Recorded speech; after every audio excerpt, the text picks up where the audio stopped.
Welcome to a special edition of Apna Bharat Times. Exclusive interview starts now.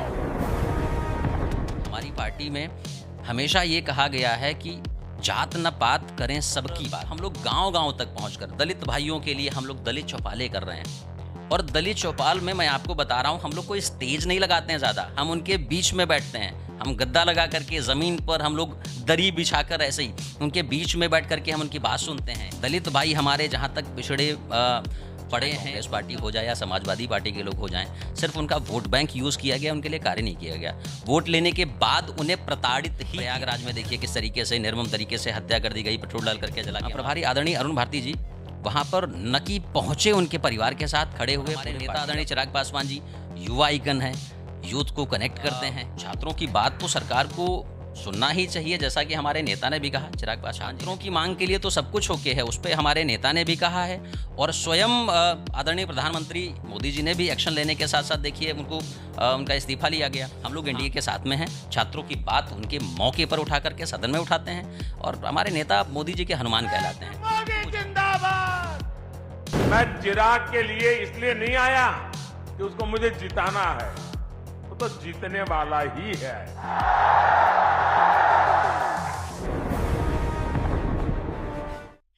इस समय देश में युवाओं के विषयों पर चर्चा खूब जोर से हो रही है। केंद्रीय मंत्री चिराग पासवान भी युवाओं के बीच काफी लोकप्रिय माने जाते हैं। इसी बीच लोक जनशक्ति पार्टी रामविलास ने उत्तर प्रदेश विधानसभा के 2027 चुनाव की तैयारी शुरू कर दी है। पार्टी की क्या कुछ तैयारियां हैं, वो युवाओं के लिए किन मुद्दों पर काम करेंगे और उत्तर प्रदेश में किन मुद्दों पर सबसे ज्यादा वो सतर्क रहेंगे, इसी विषयों पर हमारे साथ आज बात करने के लिए मौजूद हैं उत्तर प्रदेश के युवा प्रदेश अध्यक्ष सिद्धांत मिश्रा जी। आइए उनसे बात करते हैं और जानते हैं कि पार्टी की क्या रणनीति है, वो किन मुद्दों पर बात करेंगे और तमाम चीजें जो उत्तर प्रदेश विधानसभा चुनाव में रखी जाएगी। उत्तर प्रदेश में जो विधानसभा चुनाव हो रहा है उसमें जो पार्टी है वो एनडीए के साथ जुड़ी हुई है। पार्टी जो है जुड़ी हुई है, लेकिन उसके बाद भी पार्टी उत्तर प्रदेश में अपनी अलग पहचान कैसे बना के चुनाव लड़ेगी? पहले तो मैं आपका बहुत बहुत धन्यवाद व्यक्त करना चाहता हूं। बात करते हैं कि हमारी पार्टी लोक जनशक्ति पार्टी रामविलास उत्तर प्रदेश के अंदर किस तरीके से कार्य कर रही है और किस तरीके से हम लोग यहाँ पर आम जनमानस के बीच में पहुंचकर अपनी पार्टी की विचारधारा को बढ़ाएंगे। हमारी पार्टी के राष्ट्रीय अध्यक्ष आदरणीय चिराग पासवान जी इस समय ये बात कह चुके हैं कि हम उत्तर प्रदेश में अपनी पार्टी की विचारधारा को लेकर के हम प्रत्येक गांव में पहुंचकर अपनी चीज़ों को बताएंगे कि हम उत्तर प्रदेश में किस तरीके से हम हर एक व्यक्ति विशेष को अपनी पार्टी से जोड़ने का कार्य करेंगे। जैसा कि हाल ही में अभी आपने देखा होगा, हम लोगों ने लखनऊ में एक कार्यक्रम किया। हमारे श्रद्धेय पार्टी के संस्थापक श्रद्धेय बाबूजी रामविलास पासवान जी की जन्म जयंती हम लोगों ने लखनऊ में मनाई, इंदिरा गांधी प्रतिष्ठान में 5 जुलाई को, जो कि बहुत ही भव्य कार्यक्रम रहा हमारा। लखनऊ से एक आगाज़ हुआ उस दिन कि हमारी पार्टी लोक जनशक्ति पार्टी किस तरीके से हम लोग उतर चुके हैं लखनऊ उत्तर प्रदेश के अंदर। बात करते हैं उसके बाद हम लोगों ने हमारी पार्टी की प्रदेश कार्य समिति बैठक हुई लखनऊ में ठीक 10 दिन बाद 15 जुलाई को ही, जिसमें हमारे पार्टी के राष्ट्रीय अध्यक्ष आदरणीय चिराग पासवान जी ने हम लोगों को बताया कि किस तरीके से हम लोग अपनी पार्टी की विचारधारा को कैसे कैसे हम आगे पहुंचाएंगे, क्या क्या कार्य हम करेंगे। आपको हम बताना चाहेंगे कि हम निरंतर लगातार गांव-गांव में पहुंच करके दलित चौपाल के माध्यम से, प्रबुद्ध चौपाल के माध्यम से हम लोगों को बता रहे हैं कि हम व हमारी पार्टी के नेता आप लोगों तक किस तरीके से सरकार के साथ व इंडिविजुअल हम कैसे आपकी चीज़ों को हम उठाएंगे, आपके मुद्दों को उठाएंगे, न कि उठाएंगे आपकी सारी चीज़ों की ज़रूरतों को हम पूरे करने के लिए आपके साथ खड़े हैं। जी। चुनाव जो है उसमें आपकी पार्टी उत्तर प्रदेश चुनाव में किन मुद्दों पे काम करेगी? वो शिक्षा होगा, रोजगार होगा या और भी कोई अन्य मुद्दा होगा?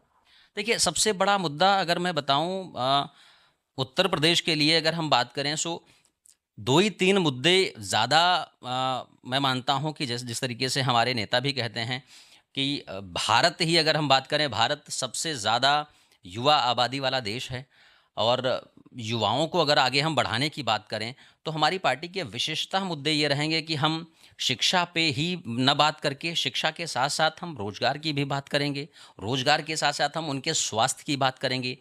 आज गाँव में बैठे हुए व्यक्ति जो जो बुजुर्ग हैं, हमारे माता पिता समान हमारे जो हैं, जबकि सरकारें उनको सुविधाएं बहुत सारी दे रही है। आप देख रही होंगी कि किस तरीके से सरकार ने यहाँ पर अपने स्वास्थ्य के कितने ज़्यादा कार्ड सबको बना करके दिए हैं, लेकिन उसका लाभ लोग नहीं पहुँचा पा रहे हैं, नहीं नहीं उसका यूज़ कर पा रहे हैं। तो ठीक उसी तरीके से हम लोग कैसे हम उन अपनी सरकार की चीज़ों को हम लोगों तो कनेक्ट कर पाएंगे, पहुँचाएंगे उन सुविधाओं को। जैसे कि मिल सब कुछ रहा है, लेकिन हम उन्हें कैसे पहुँचाएंगे, वो कार्य करने का, वो काम पहुँचाने का जो भी होगा हमारी पार्टी के द्वारा हम लोग उन तक पहुँचाएंगे, उनके घरों तक जाएंगे, उनको बताएंगे कि स्वास्थ्य भी आपको मिल रहा है। और जो चीज़ें हमारी पार्टी करना चाहेगी उसके तहत हम पूरा बिल्कुल व्यक्तिगत लोगों तक पहुँचेंगे, ऐसा कार्य करेंगे। जो चिराग पासवान हैं, उनकी जो युवा हैं, उनके बीच लोकप्रियता काफ़ी बढ़ रही है। तो ये क्या पार्टी के लिए एक सबसे बड़ी जो है वो पहचान है चिराग पासवान? देखिए अब बहुत अच्छा आपने प्रश्न किया है मुझसे। चिराग पासवान जी हमारे सिर्फ मतलब मैं ये कहूँगा, मैं तो खैर हमारे तो राष्ट्रीय अध्यक्ष हैं ही, मैं तारीफ तो हर एक कार्यकर्ता हमारा अपने नेता की करता है।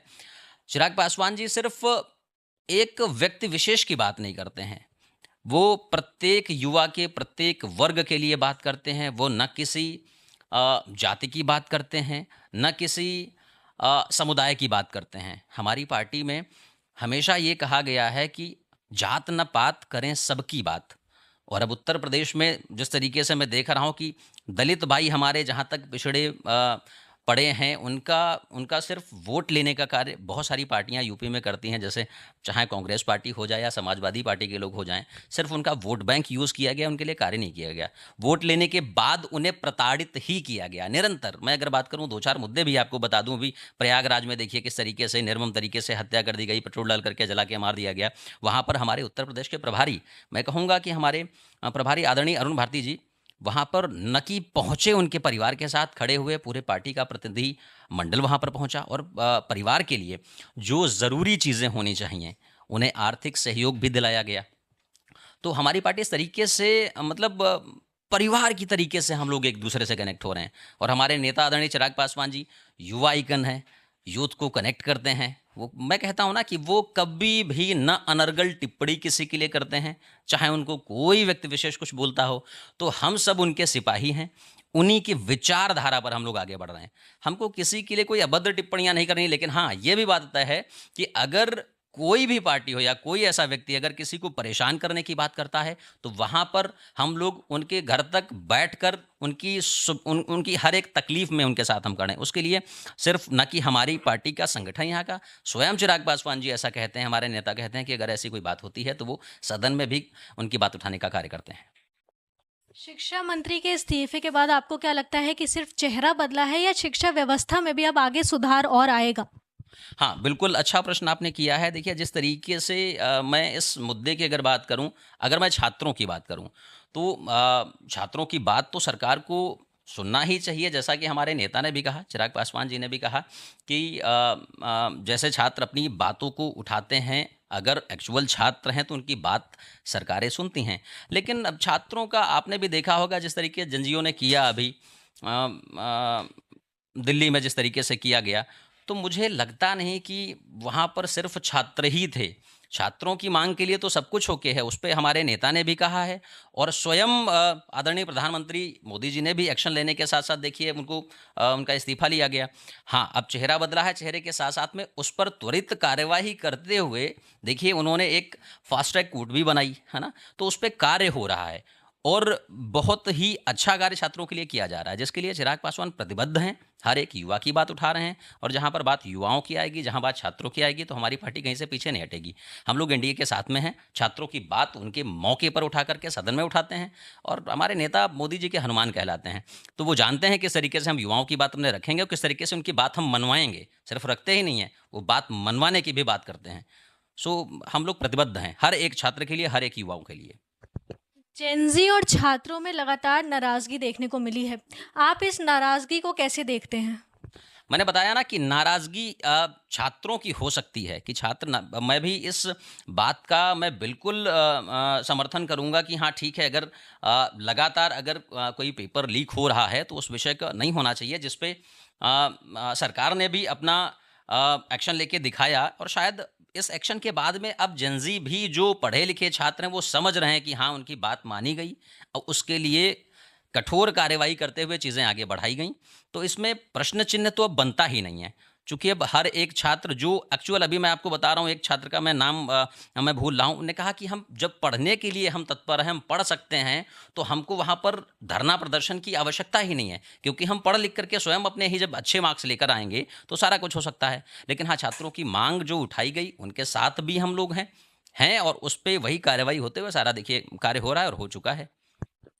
बात अगर जातिगत राजनीति को लेकर करें तो आपकी पार्टी दलितों को और पंडितों को साथ में लेकर कैसे चलेगी? इस पे आपकी क्या विशेष जो है वो रणनीति है? अच्छा प्रश्न किया है आपने। जैसा कि अभी मैंने आपसे थोड़ी देर पहले ही कहा कि हम लोग गांव-गांव में पहुंचकर संगठन को मजबूत करने की बात कर रहे हैं और मजबूत कर भी रहे हैं। जिस तरीके से हमारे प्रभारी, उत्तर प्रदेश के प्रभारी आदरणीय अरुण भारती जी के नेतृत्व में, मैं आपको बताऊं कि बिहार में जब हमारी पार्टी की सीटों की बातें हो रही थी तो लोग वहाँ पर ये कह रहे थे कि इनको 2 सीटें, 5 सीटें या 10 सीटें मिलेंगी। लेकिन वो हमारे शीर्ष नेतृत्व, हमारे नेता की बात है कि आदरणीय चिराग पासवान जी ने किस तरीके से मेहनत करी और देखिए हम लोगों को बिहार में भी 29 सीटें मिली। 29 सीट्स में से हम लोगों ने 19 सीट वहाँ पर जीत करके दिखाई। और जो ये सीटें हम लोगों ने जीती, मैं मानता हूं कि हमारे जो प्रभारी हैं आदरणीय अरुण भारती जी, बिहार के भी प्रभारी थे, किस तरीके से उन्होंने 9 संकल्प सभाएं वहां पर करी और कितना अच्छा रिजल्ट आया। और आज उन्हीं के नेतृत्व में हम लोग उत्तर प्रदेश के अंदर, उनके नेतृत्व में हम लोग कार्य कर रहे हैं और हम लोग गांव-गांव तक पहुंचकर दलित भाइयों के लिए हम लोग दलित चौपाले कर रहे हैं। और दलित चौपाल में मैं आपको बता रहा हूँ, हम लोग कोई स्टेज नहीं लगाते हैं ज़्यादा, हम उनके बीच में बैठते हैं। हम गद्दा लगा करके ज़मीन पर हम लोग दरी बिछाकर ऐसे ही उनके बीच में बैठ करके हम उनकी बात सुनते हैं। कहीं पर हम जैसे जैसे जहाँ पर व्यवस्था हो जाए, हमें बहुत मतलब उनके बीच में उनको समझने की कोशिश कर रहे हैं कि हम आपके साथ हैं। हमारे श्रद्धेय रामविलास पासवान जी आज नहीं हैं। जब ये बात हम कहते हैं तो हम सारे कार्यकर्ता बड़ा दुखी हो जाते हैं। लेकिन जिस तरीके से उनने उत्तर प्रदेश में भी कार्य किया, बहुत कोशिश की और कार्य बहुत सारे किए उन्होंने। आज मैं आपको बताऊं कि उनके दिए गए कार्यों में बहुत सारे घरों के चूल्हे चल रहे हैं, रोटियां चल रही हैं उनके दिए गए, उनको तो हम लोग भगवान मानते हैं। ठीक उसी तरीके से अब हम उत्तर प्रदेश में कार्य कर रहे हैं, दलित चौपाल कर करके उनकी बात, उनके मुद्दे, उनकी चीज़ें हम अपने पास उठा करके ला रहे हैं और वही चीज़ें हमारी सदन में उठाई जाएंगी, कैसे कैसे हम उनको आगे बढ़ाएंगे।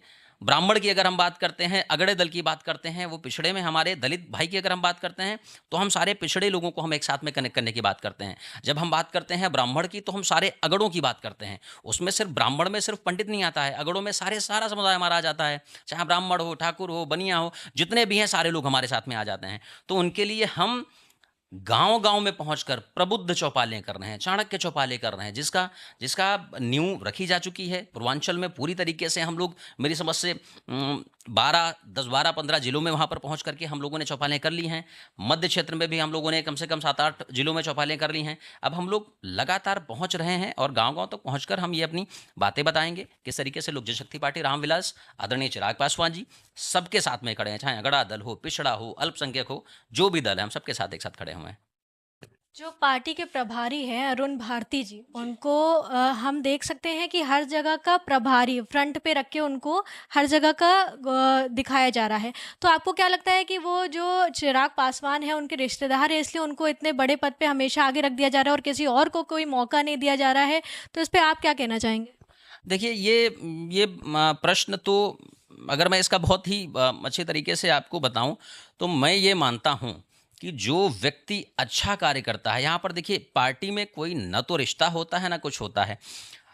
जब कोई अच्छा कार्य करता है, जिसका रिजल्ट अच्छा मिलता है, तो मुझे लगता है उसको ही जिम्मेदारी दी जाती है। हम अगर अपने घर की स्वयं की बात करें या मैं आपके घर की बात करूं, आप भी आई एम श्योर कि आप 2-4 भाई बहन तो ज़रूर होंगे, तो आपस में जो पिता होता है बाप, वो एक व्यक्ति को ही ज़्यादा क्यों जिम्मेदारी देता है? क्योंकि वो जिम्मेदारी के साथ में खरे उतरते हैं। अगर आपने यह प्रश्न किया है कि वो उनके रिश्तेदार हैं इसलिए जिम्मेदारी देते हैं, ऐसा कुछ भी नहीं है। प्रभारी जी के नेतृत्व में बिहार में जिस तरीके से रिजल्ट आया, ना कि बिहार में, मैं आपको झारखंड में भी बता रहा हूँ, झारखंड के भी प्रभारी हमारे अरुण भारती जी बनाए गए, वहाँ पर भी 100% स्ट्राइक रेट के साथ में हमारे वहाँ पर विधायक बन करके आए। बिहार में भी इतनी अच्छी तरीके से उनने कार्य किया और उसका रिजल्ट उनको दिखा राष्ट्रीय अध्यक्ष जी को। तो राष्ट्रीय अध्यक्ष जी ने वो सारे रिजल्ट के माध्यम से उनने देखा कि जब ये चीज़ें हो रही हैं तो उत्तर प्रदेश तो मुख्य भूमिका में है ही, तो उत्तर प्रदेश में भी हमारे आदरणीय प्रभारी जी के नेतृत्व में हम लोग इतना अच्छा कार्य कर रहे हो। मैं आपको बता रहा हूँ, यहाँ पर भी इतनी अच्छी संख्या में हम लोग सीटें जीत करके उनके नेतृत्व में राष्ट्रीय अध्यक्ष जी को देंगे, जिसमें आप लोगों का ये प्रश्न, उसका आंसर आप लोग खुद ही समझ जाएंगे कि क्या है। जी। तो हमने बात करी और जाना कि लोक जनशक्ति पार्टी रामविलास किन मुद्दों पर उत्तर प्रदेश के 2027 विधानसभा चुनाव में काम करेगी और यहाँ पे अपना जो है वो बिगुल बजाएगी। कैमरामैन संतोष के साथ मैं एशना शर्मा और आप देख रहे हैं अपना भारत टाइम्स।